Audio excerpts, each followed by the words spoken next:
मोरी जैन ईमान निये या इलाही, मोरी जैन ईमान निये या इलाही।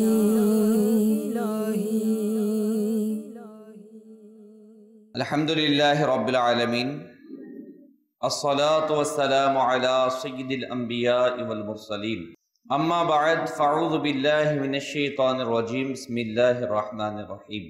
अस्सलातु वस्सलामु अलैका या रसूलल्लाह व अला आलिका व सहाबिका या हबीबल्लाह। अस्सलातु वस्सलामु अलैका या नबियल्लाह व अला आलिका व असहाबिका या नूरल्लाह। नवैतु सुन्नतल इतिकाफ। प्रिय इस्लामी भाइरा, दरूदे पाकेर अगणित फजिलत ও বারাকাত রয়েছে। হুজুরে করিম সাল্লাল্লাহু আলাইহি ওয়াসাল্লাম ইরশাদ করেন, যে ব্যক্তি জুমার দিন আমার প্রতি ৮০ বার দরুদ শরীফ পাঠ করবে, আল্লাহ আযজা ওয়া জাল ওই ব্যক্তির ৮০ বছরের গুনাহকে ক্ষমা করে দিবেন। সাল্লু আলাল হাবিব সাল্লাল্লাহু তাআলা আলা মুহাম্মদ সাল্লাল্লাহু আলাইহি ওয়াসাল্লাম। সালাতু ওয়াসসালামু আলাইকা ইয়া রাসূলুল্লাহ সাল্লাল্লাহু আলাইহি ওয়াসাল্লাম। প্রিয় ইসলামী ভাইরা, আসুন আমরা বয়ানের শুরুতেই কিছু ভালো ভালো নিয়ত করে নিই, কেননা রাসূল করিম সাল্লাল্লাহু আলাইহি ওয়াসাল্লাম ইরশাদ করেছেন, নিয়াতুল মুমিনি খায়রুম মিন আমালি। মুমিনের নিয়ত তার আমলের চেয়ে উত্তম। আমরা নিয়ত করে নিই আল্লাহ তাআলার সন্তুষ্টির জন্য, সওয়াব হাসিলের জন্য, ইলমে দ্বীন অর্জনের জন্য আমরা বয়ান শ্রবণ করব ইনশাআল্লাহ। খলিফাতুল মুসলিমিন, জানিশিন রাহমাতাল লিল আলামিন, আমিরুল মুমিনিন হযরত সাইয়েদনা সিদ্দিক আকবর রাদিয়াল্লাহু তাআলা আনহুর পবিত্র নাম হচ্ছে আব্দুল্লাহ, উপনাম আবু বকর এবং সিদ্দিক ও আতিক হচ্ছে তার উপাধি। সিদ্দিক অর্থ হলো অত্যধিক সত্যবাদী। তিনি এই সত্যবাদিতা, এই যে উপাধিটা সিদ্দিক, এটা জাহিলি যুগেও এই উপাধি দ্বারা তিনি প্রসিদ্ধ ছিলেন। অর্থাৎ ব্যক্তি সত্তাটা তার সত্যবাদিতায় ভরপুর ছিল। তিনি কখনো কারো সাথে অন্যায়, অবিচার, মিথ্যার আশ্রয়কে গ্রহণ করেননি। এবং আমরা এরকম ইতিহাস অনেকেরই জানি যে ইসলাম গ্রহণের পূর্বেও তারা ছিল পূত পবিত্র। তাদের মাঝে শ্রেষ্ঠতম অন্যতম একজন হচ্ছেন সিদ্দিক আকবর রাদিয়াল্লাহু তাআলা আনহু, যার জীবনীতে এসেছে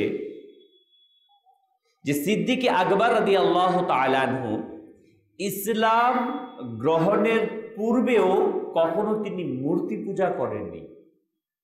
প্রিয় প্রিয় ইসলামী ভাইয়েরা ও মাদানী চ্যানেলের দর্শকবৃন্দ, তথাকথিত অনেকেই বলে থাকে, ভাই সত্যের কোনো স্থান নাই। বলে, আরে ভাই বলিয়েন না, সত্য বলে ব্যবসা করা যায় না, সত্য বলে সমাজে টিকে থাকা যায় না। যে এই কথাটা বলে থাকে প্রকৃত অর্থে সে ভুল বলছে। সত্য সেটা আইএমএ জাহিলিয়া যুগে হোক আর বর্তমান সময়ে হোক, ইসলামের যুগে হোক, সকল যুগেই সত্য মানুষকে সম্মানিত করেছে। যার জ্বলন্ত প্রমাণ সিদ্দিক আকবর রাদিয়াল্লাহু তাআলা আনহু। প্রিয় ইসলামী ভাইরা, হযরত সাইয়েদনা আবু বকর সিদ্দিক রাদিয়াল্লাহু তাআলা আনহু সেই মহান মর্যাদাবান সাহাবী, যার আল্লাহ তাআলা এবং তার রাসূল সাল্লাল্লাহু আলাইহি ওয়াসাল্লামের দরবারে একটি বিশেষ মর্যাদা ছিল। যেমনই ভাবে সাইয়েদনা আব্দুল্লাহ ইবনে ওমর রাদিয়াল্লাহু তাআলা আনহু বলেন, আমি আল্লাহর প্রিয় মাহবুব সাল্লাল্লাহু আলাইহি ওয়াসাল্লামের নিকট উপস্থিত ছিলাম। সেখানে সাইয়েদনা আবু বকর সিদ্দিক রাদিয়াল্লাহু তাআলা আনহু এমন এক পোশাক পরিধান করে উপস্থিত ছিলেন যার বুতামের স্থানে কাঁটা লাগানো ছিল। গাছের কাঁটা আছে না, গাছের কাঁটা লাগানো ছিল। এমন সময় জিব্রাইল আলাইহিস সালাম হুজুরে করিম সাল্লাল্লাহু আলাইহি ওয়াসাল্লাম দরবারে উপস্থিত হলেন এবং আরজ করলেন, ইয়া রাসূলুল্লাহ সাল্লাল্লাহু আলাইহি ওয়াসাল্লাম, আবু বকর এমন পোশাক কেন পরিধান করে আছে? তখন হুজুর সাল্লাল্লাহু আলাইহি ওয়াসাল্লাম ইরশাদ করলেন, হে জিব্রাইল, সে তার সমস্ত সম্পদ মক্কা বিজয়ের পূর্বেই আমার জন্য কোরবান করে দিয়েছে। জিব্রাইল আলাইহিস সালাম আরজ করল, আল্লাহ তাআলা আপনার প্রতি সালাম প্রেরণ করেছে এবং ইরশাদ করেছে, তাকে জিজ্ঞাসা করো সে কি আল্লাহর প্রতি সন্তুষ্ট নাকি অসন্তুষ্ট। নবী করিম সাল্লাল্লাহু আলাইহি ওয়াসাল্লাম ইরশাদ করলেন, আবু বকর, আল্লাহ তাআলা তোমাকে সালাম পাঠিয়েছেন এবং ইরশাদ করেছেন যে আমার প্রতি কি সন্তুষ্ট নাকি নও। সাইয়েদনা আবু বকর রাদিয়াল্লাহু তাআলা আরজ করলেন, আমি আমার প্রতিপালকের প্রতি অসন্তুষ্ট কিভাবে হতে পারি? আমি আমার রবের প্রতি সন্তুষ্ট, আমি আমার রবের প্রতি সন্তুষ্ট। প্রিয় ইসলামী ভাইয়েরা, দেখুন তো বিষয়টা, যে আল্লাহ তাআলার রাস্তায় এমনভাবে দান করেছে, দান করতে করতে পোশাক পরিধান করেছে, সেখানে বুতাম লাগাবে, বুতাম লাগানোর সামর্থ্য তার ছিল না। গাছের কাঁটা দিয়ে বুতাম লাগিয়েছেন। সুবহানাল্লাহ। আর আল্লাহ তাআলার কাছে এটা এত পছন্দ হয়েছে যে আল্লাহ তাআলা সিদ্দিকে আকবর রাদিয়াল্লাহু তাআলাকে সালাম পাঠিয়ে দিয়েছেন। এই থেকে আমরা অনুভব করি যে আল্লাহ তাআলার রাহে দান করার মাঝে আল্লাহ তাআলা কতটুকু তার বান্দাকে পছন্দ করেন। এমনইভাবে আমিরুল মুমিন সাইয়েদনা আলীউল মুর্তদা শেরে খোদা কারামাল্লাহু ওয়াজহুল কারীম বলেন, রাসূল করিম সাল্লাল্লাহু আলাইহি ওয়াসাল্লাম আমাকে ইরশাদ করলেন, আমি আল্লাহ তাআলার দরবারে 3 বার তোমাকে শ্রেষ্ঠ করার আবেদন করলাম, কিন্তু আল্লাহ তাআলার দরবার থেকে আবু বকরকে শ্রেষ্ঠ করার আদেশ আসলো। আল্লাহ তাআলা কোরআন কারীমের এক স্থানে সিদ্দিক আকবর রাদিয়াল্লাহু তাআলাকে পরহেজগার বলেছেন, যেমনটি সূরা আল-লাইল 30 পারা 17 নম্বর আয়াতে, ওয়াসায়ুজান্নাবুহাল আতকা, এবং তা থেকে অনেক দূরে রাখা হবে যে সর্বাধিক পরহেজগার। এই আয়াতে আতকা সবচেয়ে বড় পরহেজগার দ্বারা উদ্দেশ্য হচ্ছে সিদ্দিক আকবর রাদিয়াল্লাহু তাআলা। প্রিয় ইসলামী ভাইরা, আল্লাহ তাআলার দরবারে তার কত উচ্চ মর্যাদা, অনেক আয়াতে মোবারকায় তার শান বর্ণিত হয়েছে। এমনইভাবে হুজুর করিম সাল্লাল্লাহু আলাইহি ওয়াসাল্লাম দরবারে তার অনেক উচ্চ মর্যাদা ছিল। যেমনইভাবে আবু বকর হযরতে উসমান রাদিয়াল্লাহু তাআলা থেকে বর্ণিত, সাহাবায়ে কেরাম আলাইহিম রিদওয়ান আরজ করলেন, ইয়া রাসূলুল্লাহ সাল্লাল্লাহু আলাইহি সাল্লাম, মানুষের মধ্যে আপনার সবচেয়ে বেশি প্রিয় কে?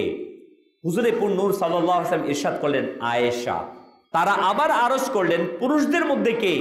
হুজুর সাল্লাল্লাহু আলাইহি ওয়াসাল্লাম ইরশাদ করলেন, আয়েশার পিতা অর্থাৎ আবু বকর রাদিয়াল্লাহু তাআলা।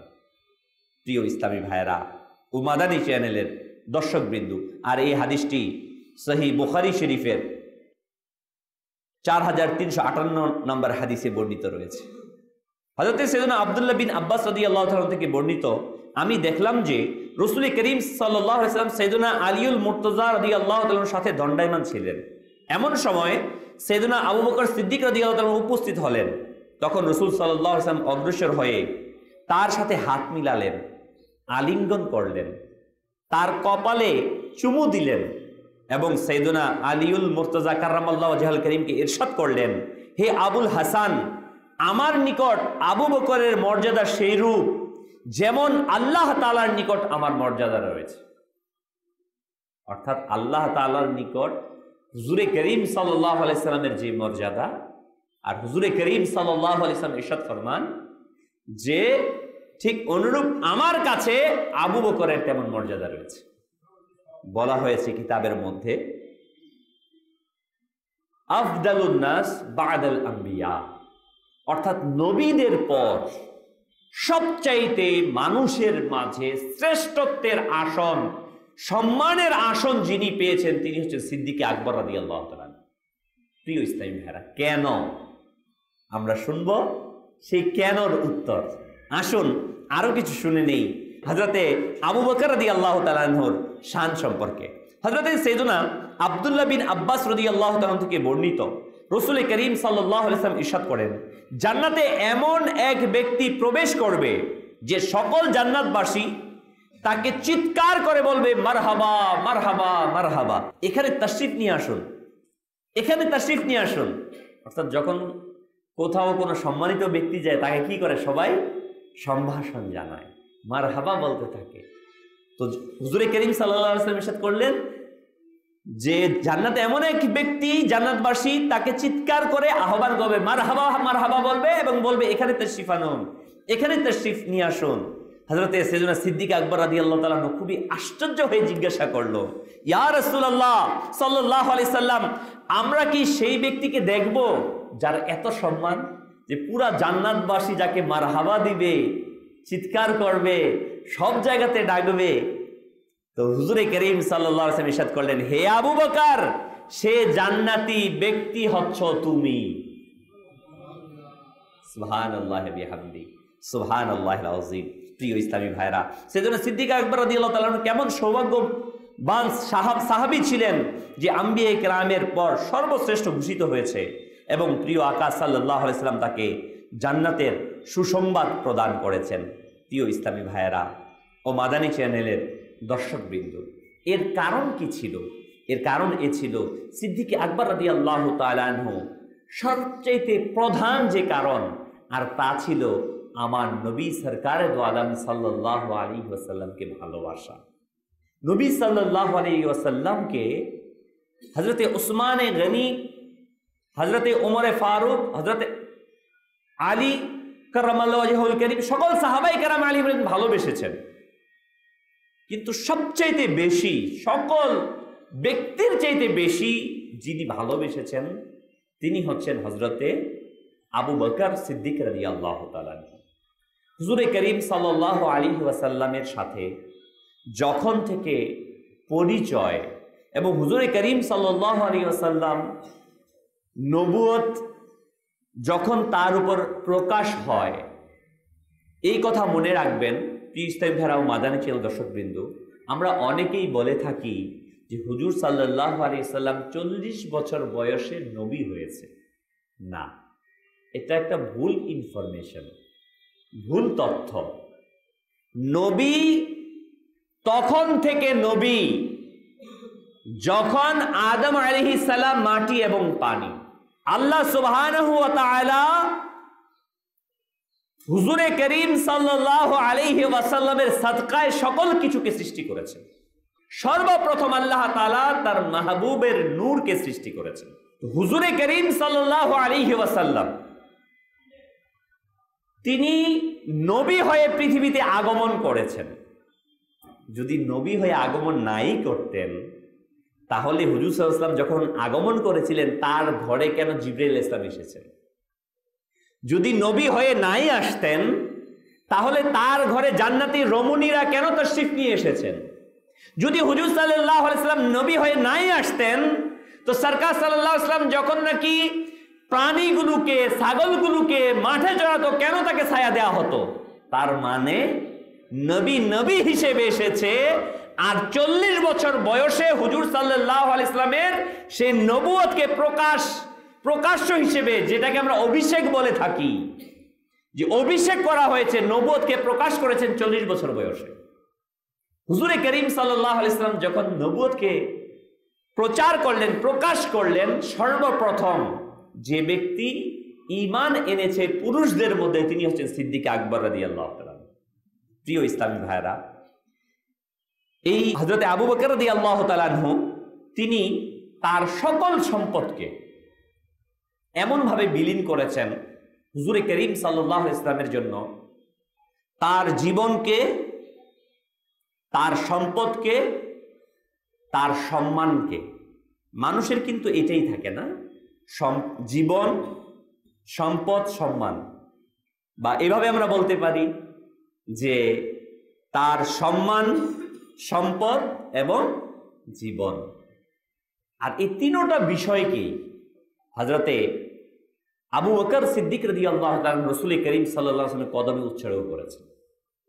আমরা শুনলাম প্রথমে যে ঘটনাটি, যে হুজুরে করিম সাল্লাল্লাহু আলাইহি ওয়াসাল্লাম যখন দ্বীনে ইসলামের জন্য কিছু চেয়েছে, সব কিছুকে দিতে দিতে দিতে দিতে এমন হয়েছে যে একেবারে ঘরের যা কিছু ছিল সকল কিছুকে নিয়ে হুজুর সাল্লাল্লাহু আলাইহি ওয়াসাল্লামের দরবারে উপস্থিত হয়ে গিয়েছে। কিতাবের মধ্যে আসছে প্রসিদ্ধ সাহাবী হযরতে বেলাল রাদিয়াল্লাহু তাআলা আনহু, যার নাম, মায়ের নাম হামামা, তিনি সত্যিকার মুমিন এবং পবিত্র অন্তরসম্পন্ন গোলাম ছিলেন। তার মালিক উমাইয়া বিন খালফ তাকে প্রচন্ড রৌদ্রের মধ্যে নিয়ে মক্কার বাইরে উত্তপ্ত বালির উপর চিৎ করে শুইয়ে বুকের উপর পাথর রেখে দিত আর বলতো, মুহাম্মদ সাল্লাল্লাহু আলাইহি ওয়াসাল্লামের দ্বীনকে অস্বীকার করো, আমাদের খোদাদের ইবাদত করো, নয়তো এইভাবেই মরবে। সেজন্য বেলাল রাদিয়াল্লাহু তাআলা আনহু শুধু এটি উত্তর দিতেন, আহাদ আহাদ, অর্থাৎ আল্লাহ শুধুমাত্র একজন, তার কোনো শরীক নেই। একদিন হযরতে আবু বকর রাদিয়াল্লাহু তাআলা আনহু সেই জায়গা দিয়ে যাচ্ছিলেন যেখানে বেলাল রাদিয়াল্লাহু তাআলার উপর নির্যাতন করা হচ্ছিল। তিনি উমাইয়া বিন খালফকে ধমক দিয়ে বললেন, এ অসহায়কে কষ্ট দিতে তোমার আল্লাহ তাআলার প্রতি ভয় করে না? কতদিন এমন করতে থাকবে? তখন উমাইয়া বিন খালফ বলতে লাগলো, আবু বকর, তুমি একে নষ্ট আল্লাহ থেকে পানা করেছ, মুসলমান করেছ, তুমি একে ছাড়িয়ে নাও। তিনি বলেন, আমার নিকট বেলালের চেয়ে বেশি শক্তিশালী ও বলিষ্ঠ গোলাম রয়েছে, বিলালকে আমাকে দিয়ে তা তুমি নিয়ে নাও। অর্থাৎ আবু বকর রাদিয়াল্লাহু তাআলা বললেন, আমার কাছে আরো গোলাম আছে, আরো ভালো শক্তিশালী, তুমি তাদেরকে নাও, একে দিয়ে দাও। সে বলল, গ্রহণ করলাম। তিনি কিছু টাকা এবং গোলামের বিনিময়ে তার কাছ থেকে কিনে নিলেন এবং হযরতে বেলাল রাদিয়াল্লাহু তাআলাকে ক্রয় করে নিয়ে তিনি আজাদ করে দিলেন। এরপর তিনি আরো 6 জন এমন গোলামকে আজাদ করেছেন। এই ব্যাপারে বর্ণিত আছে, হযরতে সাইয়েদনা আবু বকর সিদ্দিক রাদিয়াল্লাহু তাআলা আনহু হযরতে বেলাল হাবশী রাদিয়াল্লাহু তাআলা আনহুকে 5 আউকিয়া প্রায় 32 তোলা সোনার বিনিময়ে কিনে বিক্রেতাকে বললেন, আবু বকর, তুমি যদি, বিক্রেতা যখন এই 5 আউকিয়া দিয়ে কিনলো 32 তোলা দিয়ে, ওই বিক্রেতা বলল, হে আবু বকর, তুমি যদি 1 আউকিয়া সোনার বেশি আমাকে না দিতে তবে আমি ওই দামেই তাকে বিক্রি করে দিতাম। তখন আবু বকর রাদিয়াল্লাহু তাআলা আনহু বললেন, তুমি যদি বেলাল রাদিয়াল্লাহু তাআলা আনহুর জন্য আমার কাছে 100 আউকিয়া চাইতে, আমি তাও তোমাকে দিয়ে বেলাল রাদিয়াল্লাহু তাআলা আনহুকে ক্রয় করে নিতাম। কেন? বেলাল রাদিয়াল্লাহু তাআলার ভিতর নবীর মুহাব্বত রয়েছে। এটা তার দেহের দাম না, শরীরের দাম না, এটা হচ্ছে নবী মুহাম্মদুর রাসূলুল্লাহ সাল্লাল্লাহু আলাইহি ওয়াসাল্লামের ভালোবাসার দাম। প্রিয় ইসলামী ভাইয়েরা, সুবহানাল্লাহ। সিদ্দিক আকবর রাদিয়াল্লাহু তাআলা আনহু জীবনের দিকে আমরা যেদিকে তাকাই, বিখ্যাত ঘটনা আছে, তার স্ত্রী রাদিয়াল্লাহু তাআলা, তিনি যখন খলিফাতুল মুসলিমিন, আমিরুল মুমিনিন, রাষ্ট্রের প্রধান, রাষ্ট্রপতি, খলিফা, তো বললেন আমাদের কিছু মিষ্টান্নের প্রয়োজন। বলা হলো কোত্থেকে আনবো? তো অনুমতি নিয়ে তার স্ত্রী রাদিয়াল্লাহু তাআলা আনহা কি করলেন, তার ঘরের মধ্যে যতটুকু প্রয়োজনীয় চিনি, ঘি, আটা আসতো তা থেকে একটু একটু করে জমাতে লাগলেন। মাস অতিবাহিত হওয়ার পর যখন একদিন মিষ্টান্ন তৈরি করা হলো এবং আবু বকর রাদিয়াল্লাহু তাআলার সামনে পেশ করা হলো, বললেন, এগুলো কোথা থেকে এনেছেন? বলে, আপনার কাছ থেকে তো আমি অনুমতি নিয়েছিলাম, আমাদের ঘরে যে সামগ্রী আসে তার থেকে কিছু বাঁচিয়ে বাঁচিয়ে রেখে এই মিষ্টান্ন তৈরি করেছি। আবু বকর রাদিয়াল্লাহু তাআলা, তার মানে আমার এতটুকু কম হলেও আমার ঘরের কাজ চলবে। তিনি রাজদরবারের যিনি প্রদানকারী ছিলেন, কোষাধ্যক্ষ, তাকে বলে দিলেন, এতটুকু পরিমাণ কম আমার ঘরে রেশন পাঠাবে। কেমন সততার প্রতীক ছিলেন তিনারা। আর এজন্যই তিনারা পৃথিবীর শ্রেষ্ঠত্বের আসনে সমাসীন হতে পেরেছেন। আমি আজকে বক্তব্য দিই, আমিও তো এরকম না। বাস্তব কথাই, আমাদের আগে পকেট ভরে কিনা সেটা চিন্তা করি, আগে নিজের টাকা আসে কিনা সেটা চিন্তা করি। সততাকে আমরা দূর থেকে দূরে ঠেলে দিচ্ছি। মুসলমান এমনিতেই শ্রেষ্ঠ হয়নি। সিদ্দিকে আকবর রাদিয়াল্লাহু তাআলা আনহু এমনিতেই মহান হননি। কথার ধারা তিনারা নন, কাজের ধারা নিজেদেরকে প্রমাণ করেছেন, শ্রেষ্ঠত্বের আসনে সমাসীন হয়েছিলেন। প্রিয় ইসলামী ভাইরা, কিন্তু আজ আমরা নিজেদেরকে অনেক দূরে নিয়ে যাচ্ছি। প্রিয় ইসলামী ভাইরা, সিদ্দিকে আকবর রাদিয়াল্লাহু তাআলা আনহুর ইবাদতের অবস্থা এমন ছিল যে ইসলামের প্রাথমিক যুগেই নিজের ঘরের আঙিনায় একটি মসজিদ নির্মাণ করেছিলেন, যেখানে তিনি কোরআনে পাকের তেলাওয়াত করতেন, নামাজ আদায় করতেন। লোকেরা তার এই আত্মভোলা দৃশ্য দেখে তার আশেপাশে জমা হয়ে যেত। তার কোরআন তেলাওয়াত, ইবাদত, রিয়াজত, খোদা ভীতিতে কান্না করা লোকদের অনেক প্রভাবিত করত। তার এই আমলের দ্বারা অনেক লোক ইসলাম গ্রহণ করেছে। কোরআনে পাকের তেলাওয়াত করতেন আর কান্নাকাটি করতেন তিনি রাদিয়াল্লাহু তাআলা আনহু। যখন কোরআন তেলাওয়াত করতেন তখন তিনি তার নিজের অশ্রু ধরে রাখতে পারতেন না, অজুর দ্বারায় কাঁদতে থাকতেন। প্রিয় ইসলামী ভাইরা, সেজন্য সিদ্দিকে আকবর রাদিয়াল্লাহু তাআলা আনহু কোরআন কারীম তেলাওয়াত করে কিভাবে কান্নাকাটি করতেন, অথচ তিনি দুনিয়াতেই হুজুরে করিম সাল্লাল্লাহু আলাইহি ওয়াসাল্লামের মুবারক জবানে জান্নাতি হওয়ার সুসংবাদ পেয়েছিলেন। এরপরও তিনি আল্লাহ তাআলার ভয়ে কান্না করতেন। আমাদেরও কোরআনে পাকের তেলাওয়াত করা উচিত। আমরা তো এখন সময়ই পাই না, খুব ব্যস্ত মানুষ আমরা। যিনি জান্নাতে সার্টিফিকেট পেয়েছেন, নবীদের পরে সবচেয়ে শ্রেষ্ঠ যিনি, তিনি কোরআন তেলাওয়াত করে কান্নাকাটি করতেন। আর আমরা এমন হয়ে গিয়েছি যে আজকে কোরআনকে পড়ার সময় আমাদের কাছে নেই। খুব ব্যস্ত মানুষ, অনেক বড় ব্যবসায়ী মানুষ, অনেক বড় চাকরিজীবী মানুষ, অনেক বড় ইমানদার আমরা, আমাদের কাছে সময় নেই।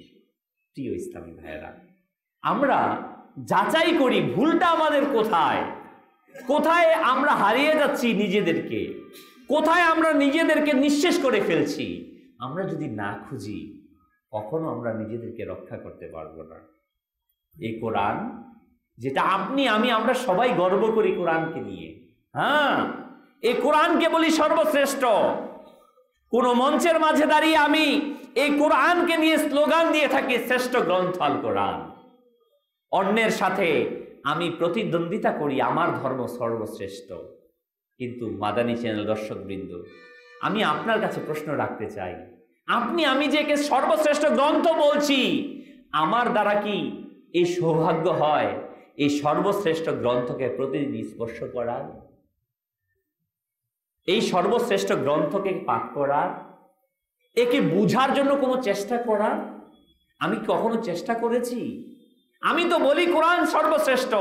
আরে সিদ্দিকে আকবর রাদিয়াল্লাহু তাআলা আনহু তিনি শ্রেষ্ঠ হয়েছেন, তার মাঝে কোরআনের গুণাবলীগুলো ছিল বিধায় তিনি শ্রেষ্ঠ হয়েছেন, এমনি তো শ্রেষ্ঠ হননি।